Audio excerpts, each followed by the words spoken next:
আল্লাহ দেখা দেওয়ার জন্য জান্নাতে বিশাল এক কনফারেন্স রুমের আয়োজন করবেন। তার সামনে বসবে লক্ষাধিক নবীরা, সবার সামনে থাকবে বিশ্বনবীর সিংহাসন। সব জান্নাতীরা কনফারেন্স রুমে যখন সবাই বসে সারবে, আল্লাহর সামনে থেকে পর্দা উঠিয়ে দিবেন। আমরা বলে থাকি 70,000 নূরের পর্দা, এটা সহিহ হাদিস দ্বারা সাব্যস্ত না, কিন্তু পর্দা আছে। কয়টা যে আছে আল্লাহই জানে। এই পর্দা সরিয়ে আল্লাহ নূরের ঝলকানি জান্নাতীদের সামনে প্রকাশ করে দিবেন। এক মুহূর্তের জন্য আল্লাহ নূরের ঝলকানি দেখাবেন। সব জান্নাতীরা পাগলের মতো তাকিয়ে থাকবে, তাকিয়ে আছে, কিন্তু সামনে কিন্তু নূরের ঝলকানি আর নাই।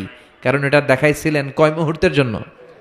এক মুহূর্ত দেখাইয়াই সামনে নাই, কিন্তু কি যে দেখছে ওইটার দিকে তাকিয়ে জান্নাতীরা অপলক নেত্রে, চোখের পলক ফেলাবে না, এইভাবে তাকিয়ে থাকবে।